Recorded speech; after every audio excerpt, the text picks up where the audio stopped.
দেখি খাবার তো বাড়বো গো, আজকে যা রান্নাগুলো হয়েছে না, এক থালা ভাত তুমি খাওয়াই খাবা। তাই প্রতিদিন 2 হাতা ভাত খাও, তো আজকে 4 হাতা ভাত খাবা। না, কোনো কথা হবে না। ভাত বেশি খাওয়া যাবে না, ভাত অল্পই খেতে হবে। মানে রান্নাগুলো বলতে যেমন আইটেমগুলো সেরকম স্বাদ হয়েছে। ও তো আমাদের প্রতিদিনই আইটেম ভালো হয়, কবে খারাপ হয় বলো?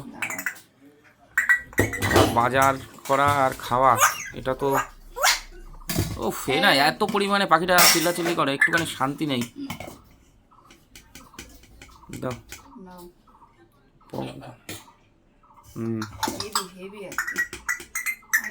ব্যাস ব্যাস, আর দিও না, বেশি দিও না, লাগলে নেবো খানে। কেন গাদা গাদা ভাত দিচ্ছ?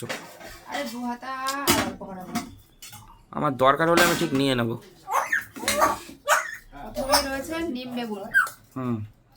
অল্প করে, ব্যাস ব্যাস। লঙ্কা দেবো, লঙ্কা খাবো। তারপরে রয়েছে এই যে কি বলো তো, এটা শুটকি মাছ বাটা, শুটকি ভর্তা, শুটকি মাছ ভর্তা ঝাল করে। আমরা বাঙালি মানুষ, আমরা শুটকি মাছ খাই এবং খুব ভালো খাই, তাই তো। তারপরে কচুর লতি, কচুর লতি চিংড়ি মাছ দিয়ে। সবাই তো বলছে দারুণ খেয়েছে। লতিটা দেশি লতি না, একদম দেশি লতি নিয়ে এসছি আজকে। থাক থাক থাক, ঠিক আছে। এই চলে গেল 3 রকমই, দেখো দারুণ না?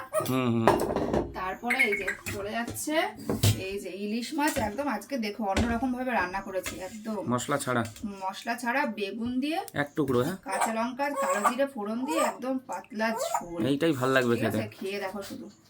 না না, এটাই ভালো হয়েছে, কারণ গরম পড়ে গেছে তাই বেশি মশলাপাতি না বেশি সর্ষে বাটা বেশি।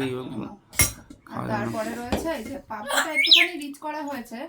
রিচ বলতে পাপড়া তো নরমালি তোমার সর্ষে বাটা মানে সর্ষে পোস্ত দিয়ে ভালো লাগে, তো পাবদা মাছটা একটু সর্ষে পোস্ত বাটা দিয়ে করেছি, তাও সর্ষে কম দিয়েছি, পোস্ত বেশি দেওয়া হয়েছে। বাহ, তো আজকে টোটাল হলো 5 রকম।